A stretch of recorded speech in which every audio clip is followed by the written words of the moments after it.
So, believe it or not, the iPhones are a matter of massive public interest, and I think at this moment, which also happens to be the festive season here in India, Apple has the most diverse smartphone lineup. I don't think there has ever been a smartphone lineup in Apple's history where the oldest and the latest devices have been as desirable as they seem to be right now. And I think that's mainly because of just how capable the old devices still are. Now, one thing to keep in mind while choosing an iPhone is that the software in every iPhone is the same, meaning the key differentiating factor between them is the hardware. So the way you need to take a decision is by asking yourself whether you need wireless charging, or whether you need a headphone jack, or whether you need a telephoto lens, or 3D touch, or a bigger screen, and further on. So let's start with the basic, the iPhone SE, which is the smallest, most affordable, and technically the oldest iPhone at the moment. And I say oldest because even though it released in 2016, it's actually a 3-year-old 6S inside the body of a 5-year-old 5S.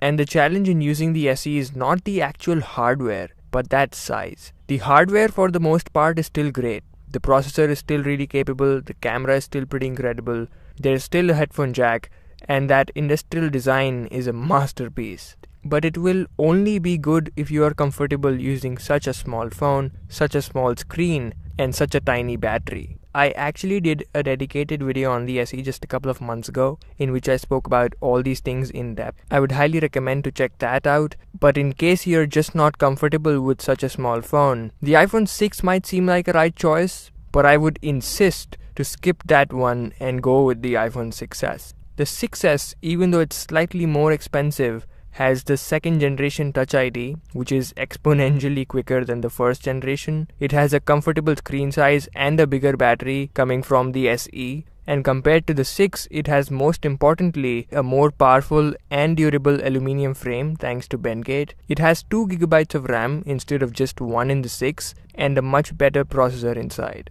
Oh, and obviously it has 3D touch, but that's just being fancy. Next is the iPhone 7. This has been my personal phone since the time it came out, since 2 years. And even though this looks like a replica of the 6S, it has some massive hardware differences. Firstly, the lack of the headphone jack. Secondly, the changed home button, which does not physically press, but it vibrates to give you a sensation of being pressed. And thirdly, it has an IP67 rating, which means it's water resistant up to 1 meters till 30 minutes. That can be convenient. There are also some minor upgrades, like it has a slightly bigger battery, a slightly bigger aperture in the camera lens, and a stereo speaker system that sounds pretty nice compared to the one on the 6S. But the major upgrade is in the 7 Plus with that dual camera. That secondary camera in the 7 Plus has a telephoto lens, which is basically a lens with a higher focal length, and it does 2 things. First, it lets you capture far off things without any major quality loss. And secondly, it helps in portrait mode, which basically blurs out the background behind the subject, giving a DSLR-like feel. It's not perfect with edge detection, at least not with the 7 Plus, but I know it is very tempting. And if you have the budget, I would actually recommend the 7 Plus over the 7, not just because of the 2 cameras, but also because of a bigger battery and a higher resolution 1080p display. It's a really attractive package. In fact, I would even recommend the 7 and the 7 Plus over the 8 and the 8 Plus, because the upgrades in the 8, which are wireless charging and slightly updated specs across the board, are not really worth the massive price difference between the two.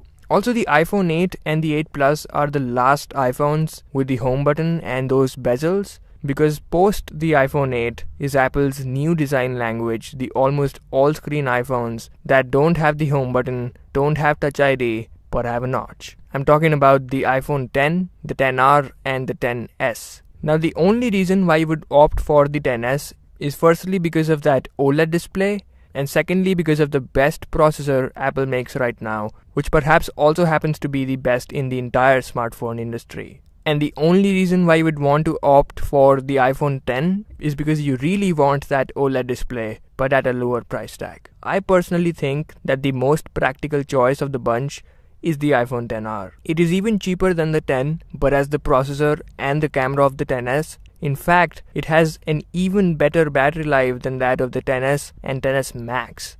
The only major difference is that LCD instead of OLED and no telephoto lens at the rear. That is pretty much it.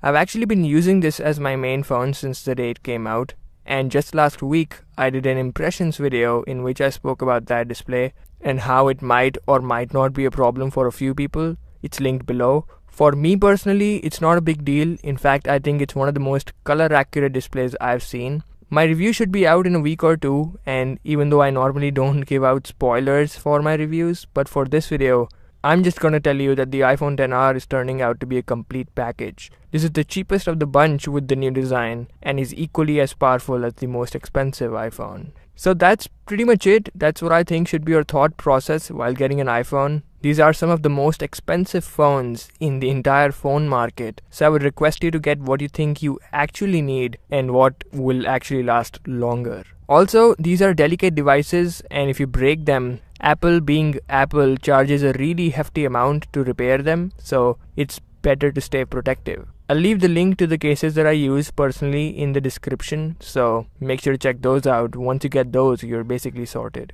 Okay, so there's your guide. I hope you had a great festive season. Make sure to stick around for the XR review, and I'll talk to you in the next one. Take care.